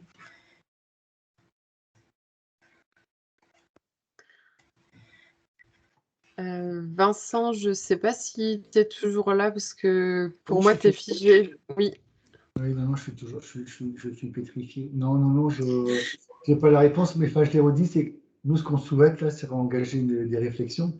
Et donc, c'est pour ça qu'on est intéressé à écouter les uns et les autres et à prendre des contacts aujourd'hui, parce qu'il faut sans doute réinterroger. Boris Vian, ça a été, comment dirais-je, ça a été, peut-être c'est vraiment une exception, et ça a été un truc où, au départ, quand on était convaincu qu'il fallait mettre le réseau de chauffage urbain, la réponse avait été non, c'est pas possible.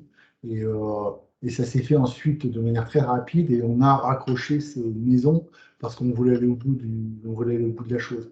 Mais moi, j'attends tout à fait les remarques du gestionnaire de la copro. Et je pense qu'il faudrait s'y intéresser vraiment à la fois sur effectivement, qu'est-ce que ça coûte et qu'est-ce que ça coûte pas aux habitants, c'est quoi les difficultés de gestion. Et j'entends que ce n'est pas des difficultés techniques, mais que c'est bien des difficultés de gestion. Hein. Dans le cas de Boris Vian, c'est des choses qui ont été imposées aux futurs acquéreurs. Mais on a d'autres opérations comme Poste-PC où les gens se sont constitués en ASL alors qu'un travail de la ville qu'on a accompagné.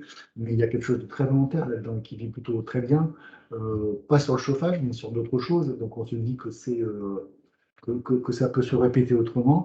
Mais moi, j'ai pas d'a priori sur la faisabilité. Enfin, j'ai pas de. Je pense qu'il faut y aller. Je suis convaincu qu'il faut y aller, mais j'ai pas la réponse aujourd'hui sur comment on fait, parce que ce qui est décrit sur une zone, sur une ZAC comme Pépinière ou comme sur Porte de Valenciennes, où c'est des gros objets qui sont dans une concession d'aménagement, donc sur quelque chose de parfaitement maîtrisé, même si ça se déploie dans le temps. Là, on est sur des propriétaires volontaires qu'on ne connaît pas encore, sur un modèle technique qui est compliqué, parce que comment on met en attente des réseaux sur des gens dont on ne sait pas s'ils vont vouloir se connecter ou pas. Il faut trouver un endroit pour faire une sous-station, ou alors il faut, comme on a fait à Boris Vian, trouver un gros client sur lequel on puisse effectivement venir se raccorder. Mais là, ça repose la question du montage juridique et comment on le fait, comment on le monte et comment on le gère et comment on l'accompagne dans le temps. Bon, ça ne pose que des questions. Hein. Le sens de mon propos, c'était une conviction, mais je pense qu'elle est partagée, que c'est un modèle qu'il faut vraiment, sur lequel il faut avancer, mais je n'ai pas les réponses au moment. Je n'ai pas les réponses. Ça marche, merci. Je sais pas, ailleurs en France, si ça s'est fait, comment ça s'est fait, je n'ai pas de retour d'expérience. Damien Balleux avait indiqué vouloir réagir. Si tu as la possibilité de le faire en vraiment court, ce qui nous permettra de tenir les délais, sachant qu'il y a une petite conclusion prévue. Oui, Damien Balleux du service énergie à la ville de Lille. Vous m'entendez? Oui. Nickel.